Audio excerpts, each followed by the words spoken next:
ప్రభుత్వ సలహాదారుడు సజ్జల రామకృష్ణారెడ్డి మాట్లాడుతున్నారు. ఇప్పుడు ఆ లైవ్ చూద్దాం. రెడ్డి గారి గవర్నమెంట్ వచ్చాకనే నాట్ ఓన్లీ ఆ సాగును ధ్వంసం చేయడమే కాకుండా ప్రత్యామ్నాయ జీవనోపాధి కూడా కల్పించి అట్రాక్టివ్ ఆకర్షణీయమైంది. ఎందుకంటే దాంట్లో వచ్చే తక్కువ కష్టానికి ఎక్కువ ఫలితం వస్తుంది కాబట్టి దానికే అలవాటు పడి ఇంకా వేరే వైపు చూడని అటు ఆ ప్రాంతం ప్రజలందరికీ కూడా అందులో సరిహద్దు ప్రాంతంలో ఉండే వాళ్ళందరికీ ప్రత్యామ్నాయ పంటలు చూపించింది మా ప్రభుత్వం. దానికోసం సెంట్రల్ గవర్నమెంట్ కూడా హోమ్ డిపార్ట్మెంట్ కూడా ప్రైజ్ చేసింది. ఏపీ నెంబర్ 1 నిలబడింది. ఏది ఈ ఆపరేషన్ పరివర్తనని, ఆపరేషన్ నవోదయం అని.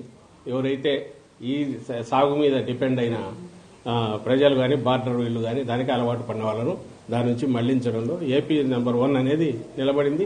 దానికోసం ఎస్సీబీ అదే పని మీద ఉంది. ఎస్సీబీ పెట్టిన తర్వాత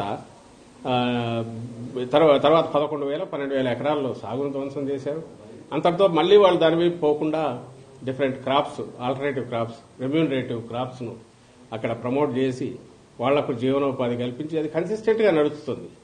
ఉక్కుపాదం అంటే రియల్ సెన్స్ లో మోపడమే కాకుండా ఆ ప్రజలు మళ్లీ సర్వైవ్ అయి బాగా ఎదగడానికి అవసరమైన ఏర్పాట్లు కూడా చేసింది ఈ ప్రభుత్వం. అలాగే ఈ కంపెనీ ఏది చెప్తున్నారో ఆ కంపెనీ తప్పుడు పనులు చేస్తే యాక్షన్ తీసుకుంది ఈ ప్రభుత్వం, మా జగన్మోహన్ రెడ్డి గారి ప్రభుత్వం, వైఎస్ఆర్సీపీ ప్రభుత్వం. ఇప్పుడు ఇంపోర్ట్ చేసుకున్నారు, డ్రగ్ ఇంపోర్ట్ చేసుకున్నారు, డ్రగ్స్ దొరికి ఆయన కంటైనర్కి సంబంధించిన కంపెనీ. ఇటు చూసేది ఈ వైపు నుంచి డ్రగ్స్ ను వాడకాన్ని తగ్గించడానికి, గంజాయి సాగును అసలు ఎరాడికేట్ చేయడము, వాళ్ళు మళ్లీ ఆ వైపు చూడనవసరం లేకుండా రెమ్యూనరేటివ్ ఆల్టర్నేటివ్ ఇది మన క్రాప్స్ వాటిని వాళ్ళకి అలవాటు చేయడము, ఇది జరిగి కన్సిస్టెంట్ గా పోతుంది. ఎవ్రీబడికి మీరు మీడియా కూడా కవర్ చూడొచ్చు, పోయి వస్తున్నాయి కదా స్టోరీస్.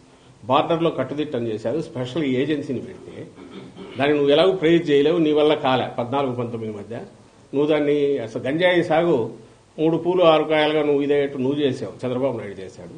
ఈరోజు దాన్ని ఎరాడికేట్ చేసిన మా మీద నేను ఇంతకుముందు అన్నట్టు దొంగ అన్నట్టు మా మీద నిందలు వేసే ప్రయత్నం చేస్తున్నారు.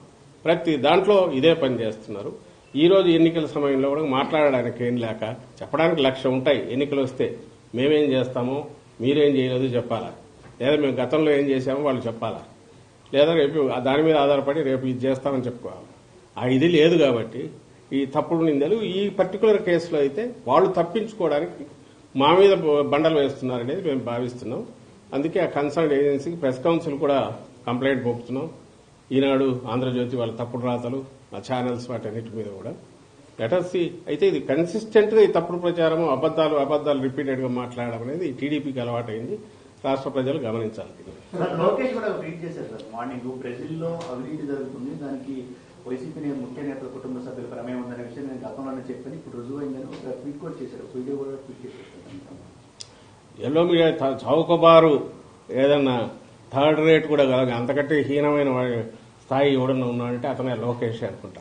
లేకపోతే దేనికి ట్వీట్ చేస్తున్నాడో తెలియదు, అసలు ఎందుకు చేస్తున్నాడో తెలియదు. ఏమన్నా మోకాలకు బట్టతలకు సంబంధం ఉందా?